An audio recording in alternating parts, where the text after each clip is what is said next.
नमस्कार, पेश आज का न्यूज पॉइंट में विज्ञान प्रकाश। तो जीतन राम मांझी साहब ने बवाल मचा रखा है इस वक्त बिहार की सियासत में, और बहुत कुछ बड़ी तेजी से बदल रहा है बिहार की सियासत में। सबसे पहले देखिए आज का घटनाक्रम, क्या क्या हुआ पटना में। आप मंत्री बनने के लिए अगर जाना चाहते हैं तो जीतन मांझी के पास भी मंत्री का बहुत सा पद है, आइए हम मंत्री बना देंगे। बिहार के सियासी नाटक में मुख्यमंत्री जीतन राम मांझी ने गुरुवार को विधायकों को खुला ऑफर दे दिया, हमारे साथ आइए मंत्री बनाएंगे। विश्वास मत से पहले विधायकों को इस तरह का लालच देने पर कई तरह के सवाल उठ रहे हैं। जेडीयू ने आरजेडी सांसद पप्पू यादव और बीजेपी पर अपने विधायकों को लालच देने की कोशिश का आरोप लगाया। हॉर्स ट्रेडिंग का नमूना हमारे आज तो मूलतः सरफुद्दीन जी आपको संबोधित करेंगे। तो मैं यही कह सकता हूं, सब कहानी के पीछे भाजपा का चाल, चरित्र और चेहरा सामने आया। जेडीयू ने आरजेडी सांसद पप्पू यादव और बीजेपी पर अपने विधायकों को लालच देने की कोशिश का आरोप लगाया। देखिए, भारतीय जनता पार्टी की आशंका सच साबित हुई है। हमने कल ही कहा था कि विधानसभा कार्यालय जदयू कार्यालय की तरह व्यवहार कर रहा है और देश के लोकतंत्र के इतिहास में पहली घटना होगी जब एक साथ जनता दल यू सत्ता पक्ष में बैठेगा और विपक्ष में बैठेगा। लेकिन पप्पू यादव आरोपों से इंकार करते दिखे। सरफुद्दीन नाम के आदमी को कभी जाना नहीं, पहचाना नहीं, देखा नहीं, तो उसको पूछिए ना कब पप्पू यादव से भेंट कब हुई। वो कह रहे हैं फोन पे आपसे बात हुई है सर। तो कैसे बात होगी जब कभी भेंटे नहीं भी, बातचीत हो गई। तो बीजेपी ने कहा कि जेडीयू अपनी ही सहयोगी आरजेडी पर आरोप लगा रही है, उसका इस मामले से कोई लेना देना नहीं। लालू यादव जी के ही सांसद पर वो आरोप लगा रहे हैं कि वो विधायकों को तोड़ रहे हैं। तो कोई बीजेपी के सांसद तो माननीय पप्पू यादव जी नहीं, वो तो उस गठबंधन के ही सांसद हैं। दिन भर घटनाक्रम तेजी से बदलता रहा। मांझी समर्थक 4 विधायकों की कल वोट देने की गुजारिश हाईकोर्ट ने खारिज कर दी। स्पीकर को विश्वास मत से दूर रखने की एक मंत्री विनय बिहारी की याचिका को भी कोर्ट ने ठुकरा दिया। उधर जेडीयू के ही विजय चौधरी को नेता विपक्ष का दर्जा भी मिल गया। बिहार बीजेपी के विधायकों ने विधानसभा अध्यक्ष पर भेदभाव का आरोप लगाते हुए उनके चैम्बर के बाहर धरना दिया। लेकिन ये भी संयोग है कि विधान परिषद में सभापति बीजेपी से हैं और उन्होंने भी नीतीश कुमार को ही विपक्ष का नेता घोषित किया। फिलहाल सबको इंतजार है शुक्रवार को विश्वास मत का, जो कि न सिर्फ हंगामेदार होगा बल्कि शायद बिहार के राजनीतिक इतिहास में नया अध्याय भी जोड़ेगा। पटना से मनीष कुमार की रिपोर्ट, एनडीटीवी इंडिया। और वही बीजेपी ने साफ कर दिया है कि वो जीतन राम मांझी की सरकार का साथ देगी। हम एक महादलित के पक्ष में खड़े हैं, समाज के सबसे कमजोर तबके के व्यक्ति के हम पक्ष में खड़े हैं। और कल सदन के अंदर जब मतदान होगा, अगर मतदान की आवश्यकता पड़ेगी तो हम विश्वास मत के पक्ष में और भारतीय जनता पार्टी के सभी विधायक जो हैं और मतदान करेंगे। तो हमारे साथ अनिल बलूनी हैं, जो कि नेशनल स्पोक्स पर्सन है भारतीय जनता पार्टी के। अली अनवर अंसारी साहब हैं और मनीष कुमार हैं। मनीष, सबसे पहले मैं आप ही से शुरू करूंगा। थोड़ा सा सरलता से जरा समझाइए कि ये क्या सब हो रहा है और ये कहां आखिर जाके खत्म होगा। देखिए अभिज्ञान, ये शुरू हुआ है कि जीतन राम मांझी को नीतीश कुमार मुख्यमंत्री के पद से हटाना चाहते हैं। जीतन राम मांझी को इस बात का भरोसा था कि उनके पास पर्याप्त विधायक होंगे। ये पर्याप्त विधायक जनता दल यूनाइटेड के हैं या नहीं, आरजेडी के वो तोड़ पाए हैं या नहीं, ये कल विश्वास मत के बाद ही पता चल पाएगा। लेकिन हाँ, उन्हें बीजेपी ने समर्थन दे दिया है। बीजेपी के लिए आप कहिए बैठे बैठाए जो होता है, जब आपकी लॉटरी खुल जाती है। बीजेपी को कभी भी इस बात का अंदाजा नहीं था कि महादलित वोटर उनकी ओर आएंगे, लेकिन नीतीश कुमार के इस कदम के कारण उन्हें अचानक दिखने लगा है कि महादलित वोटरों का रुझान जो है अब बीजेपी के तरफ ही होगा और इसी के लिए वो जीतन राम मांझी को समर्थन कर रहे हैं। एक बात बड़ी महत्वपूर्ण है, अभी कुछ देर पहले सुशील मोदी का प्रेस कॉन्फ्रेंस हुआ था, उसमें उन लोगों ने पूछा, संवाददाताओं ने पूछा कि क्या आपको भरोसा है कि कल जीतन राम मांझी की सरकार जीतेगी? तो उन्होंने कहा कि देखिए, वो बहुमत जुटाने का काम ये जीतन राम मांझी का है, ना कि बीजेपी का है। बीजेपी कल केवल उन्हें विश्वास मत में समर्थन दे रही है, ना कि उनकी सरकार को आने वाले दिनों में उनकी सरकार चलाने में या सरकार को समर्थन देगी। केवल कल के विश्वास मत में वो जीतन राम मांझी के साथ दिखना चाहती हैं। वो एक तरह से आप कह सकते हैं कि उनका जो उनकी पूरी नजर है वो महादलित वोटरों पर है।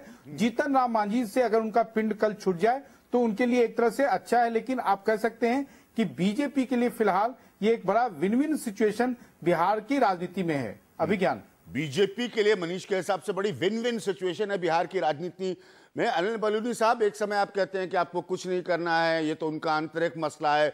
मुझे याद है प्रभात झा जी मेरे साथ इसी प्रोग्राम में थे, मनीष भी थे।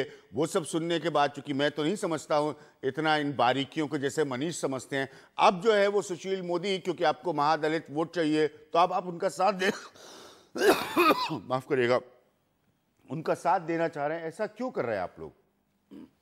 देखिए अभिज्ञान जी, पहले तो मैं आपको स्पष्ट करा दूं कि हमारी पार्टी, जो हमारी विचारधारा है, हम कभी भी वोटों के हिसाब से बहुत ज़्यादा नहीं सोचते। हम वोटों के हिसाब से नहीं सोचेंगे कि महादलित का वोट हमें मिले इसलिए हम ऐसा करें, ऐसा नहीं है।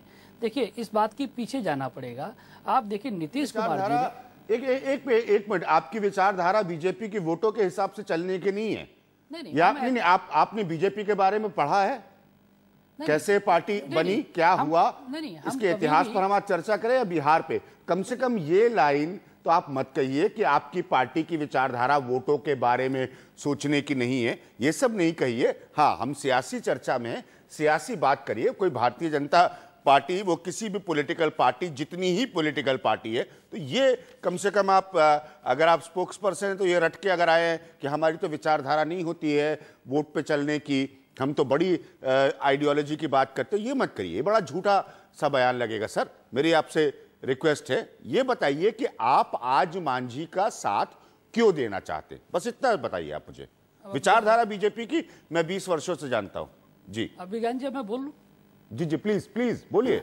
देखिए अभिज्ञान जी, मैंने जैसे आपको कहा, मैं दोबारा दोहराता हूं कि हम हर चीज वोटों के हिसाब से नहीं सोचते, और मैं दोबारा से दोहरा रहा हूं इस बात को कि हम वोटों के हिसाब से हर चीज सोच के नहीं चलते।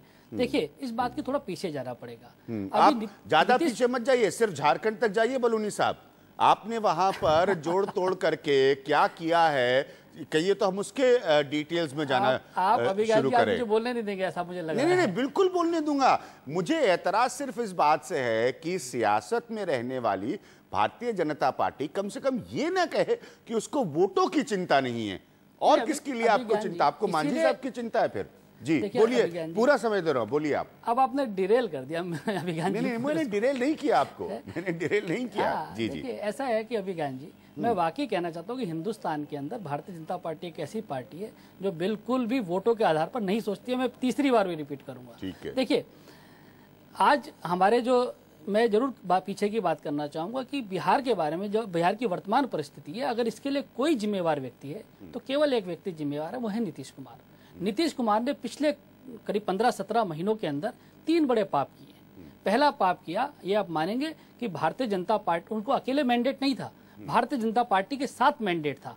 उन्होंने जो मैंडेट जनता ने दिया था उस मैंडेट को खंडित किया और भारतीय जनता पार्टी को हटाया सरकार से। अगर उनको ऐसी परिस्थिति थी तो उनको दोबारा से मैंडेट लेना चाहिए था। बोला नहीं भाई, भारत, अगर वो इतने सिद्धांतवादी व्यक्ति थे तो उनको कहना चाहिए था कि भाई हम आज इस्तीफा देते हैं और दोबारा से चुनाव लड़ते। उन्होंने पहला पाप किया। दूसरा पाप उन्होंने ये किया कि उन्होंने बिहार में जो मैंडेट मांगा था वो लालू यादव के जंगल राज के खिलाफ मैंडेट मांगा था, तो उसी लालू प्रसाद यादव के साथ मिल गए। ये उनका दूसरा पाप था। अब आप बताइए कि महादलित शब्द कॉइन किसने किया? अति पिछड़ा की राजनीति कौन करता रहा? वो नीतीश कुमार करते रहे। अब वो नीतीश कुमार महादलित की बात करके, एक महादलित को मुख्यमंत्री बना के और सामाजिक न्याय की बात करके, जब सामाजिक न्याय का समय आता है तब उस महादलित के का अपमान करते हैं, लगातार महादलित को नीचा दिखाने की कोशिश करते हैं, लगातार महादलित को अपमानित करने की कोशिश करते हैं। तो जब हमको लगा, हमारे जो विधायकों से बात हुई, उन्होंने ये कहा कि भाई देखिए, जब महादलित का अन्याय हो रहा है, हमारा और कोई मंशा नहीं है, हम कभी उनके किसी एजेंडे के साथ नहीं रहे, लेकिन जब एक महादलित का अन्याय हो रहा है तो हमें साथ खड़ा होना होगा। इसलिए हमारे विधायकों ने जो तय किया, हम उन महादलित के अपमान के खिलाफ और उसको न्याय मिले उसके लिए साथ में खड़े। रिजल्ट जो उसकी हमें परवाह नहीं। ठीक है, महादलित को न्याय मिले आप उसके साथ खड़े, मतलब आपको महादलित वोट से कोई मतलब नहीं ना, यही पॉइंट है। आप कहिए कि पहले आप जो कह रहे थे वो गलत है, आप जो कह रहे हैं वो सही है। फिर मैं कह रहा हूँ उसको वोटों पे ना लाया जाए विज्ञान जी। सिर्फ आज की स्थिति जो मैंने आपको बताई कि आज की स्थिति में जो महादलित हमें जो महादलित का अन्याय हो रहा है, हमें लगता है कि उसका न्याय होना चाहिए, इसलिए हम उनके साथ। मनीष, एक प्रश्न आपसे, ये महादलितों के साथ अन्याय शायद पहले भी हुआ होगा, आप तो इतने वर्षों से बिहार के सियासत को जानते हैं, ये पहले कितनी बार बीजेपी ने महादलितों के साथ होने वाले अन्याय की चिंता की है? मनीष,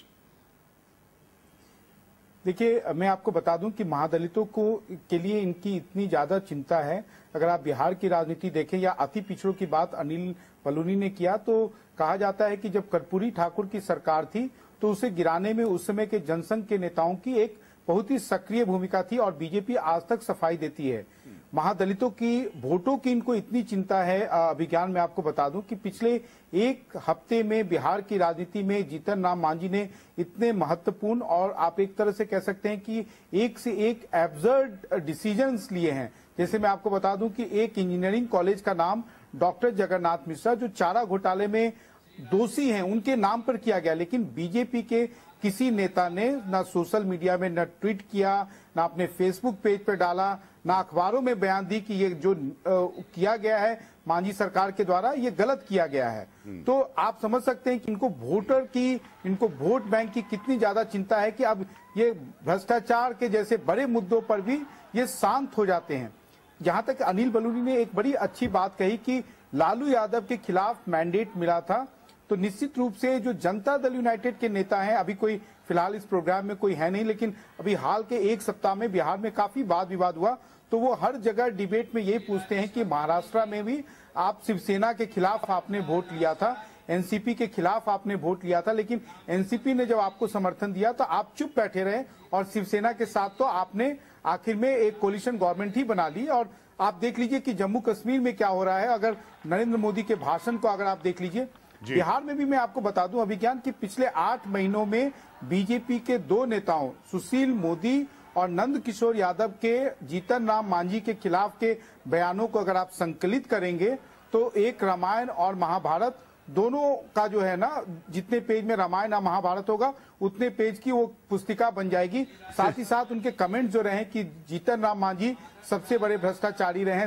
1 से 10 पर उनको 1 नंबर से ज्यादा नहीं दिया जा सकता है, और बार बार उन्होंने ये कहा। लेकिन अब उनको लगता है कि चूंकि वो नीतीश कुमार के खिलाफ उन्होंने विद्रोह किया है, एक ऐसी स्थिति है जिसका वो भरपूर राजनीतिक लाभ उठा सकते हैं, इसलिए वो चाहते हैं कि जीतन राम मांझी के पीछे वो खड़ा रहें। और इस खड़ा रहने के चक्र में या राजनीतिक घटनाक्रम में बीजेपी ने कई मुद्दों पर अपनी एक तरह से मौन साध ली है। एक तरह से जो महात्मा गांधी के 3 बंदर होते हैं, ना हम बुरा देखेंगे, ना बुरा सुनेंगे, ना बुरा बोलेंगे, तो उस तरीके से जीतन राम मांझी तबातोड़ हर दिन कैबिनेट की बैठक करते हैं और उसमें एक से एक अहम फैसला लेते हैं, लेकिन बीजेपी के कोई भी नेता जो है उसे सार्वजनिक रूप से कभी उसको आलोचना करने से वो बचते हैं। उनका एक ही कमेंट होता है कि फिलहाल तो हमने इस पर अपना माइंड अप्लाई नहीं किया है। अभिज्ञान, ठीक है, फिलहाल बीजेपी बहुत सारी चीजों पर अपना माइंड अप्लाई नहीं कर रही। अली अनवर साहब मौजूद हैं जनता दल यूनाइटेड के हमारे साथ। अली अनवर साहब,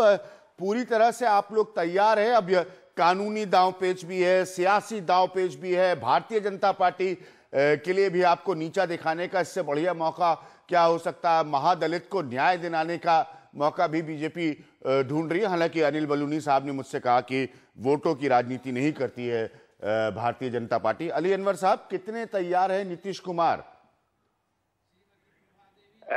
देखिए अभिज्ञान जी, कल तक तो हम लोग कह रहे थे कि साफ छुपते भी नहीं, सामने आते भी नहीं, यह कैसा पर्दा है कि चिलमन से लगे बैठे हैं।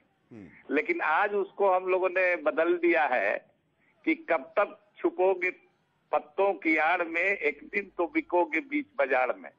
तो ये पूरी तरह से दाद देता हूं दोनों शेर को अली अनवर साहब, लेकिन साथ में कड़वी सच्चाई ये भी है कि ये सियासत है, शेरो शायरी का समय नहीं है। भारतीय जनता पार्टी अब आपकी विरोधी है और नीतीश कुमार इस वक्त कमजोर स्थिति में है। अली अनवर जी। बिल्कुल मजबूत स्थिति में है हम लोग। हाँ। कमजोर जो ये चाहते थे, जो इनकी मंशा थी बीजेपी की कि अफरा तफरी पैदा करें, अफवाह फैलाने में, तो ये मास्टर है, इनका कोई जवाब नहीं है बीजेपी का। तो उसको करके और अपना डे 1 से पता था कि हम लोग मेजॉरिटी में है और इनको 10-12 विधायकों का समर्थन बस है, तो इसी में और बीजेपी को मिला करके भी वो नहीं पूरा होता था। ये 4 आज हाई कोर्ट ने खत्म किया, पहले से 4 खत्म है, ये 8 रहते भी इनके साथ और बीजेपी पूरी आती भी तब भी इनको मेजॉरिटी की दूर दूर तक संभावना नहीं थी। तो इन पर कृपा थी अमित शाह जी की, प्रधानमंत्री महोदय जी की और राज्यपाल महोदय की।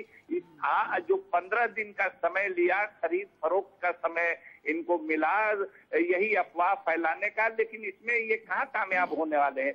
ये यही काम अली अनवर साहब, आपकी बात से पूरा इत्तेफाक रखते हुए ये पूछना चाह रहा हूँ आपसे मैं कि बार बार कहना कि अफवाह फैला रहे हैं, ये ऐसा करते हैं, वो सब ठीक है, आप पूरे उनको पर चार्ज लगाइए और ये आपके ऊपर चार्ज लगाए, लेकिन कभी मत भूलिएगा वो दिन भी याद करिए जब आप इन्हीं के साथ थे। तब क्या नहीं अफवाह फैला रहे थे आपके खिलाफ? तब ये आप लोग को अफवाह वाले लोग नहीं नजर आ रहे थे जब आप इनके साथ सत्ता शेयर कर रहे थे बिहार में? आज कहिए कि अफवाह फैला रहे, तब क्या, जब अगर इनकी अफवाह फैलाना आदत है तब भी फैला रहे होंगे, तो तब तो सब कुछ ठीक था। अब आज ये अफवाह फैला रहे, वो महादलित को बचा रहे, यही हो रहा है बिहार की सियासत में। अभिज्ञान जी, हम लोगों की शायद थोड़ी चूक थी, हम लोगों ने समझा कि ये सुधर जाएंगे।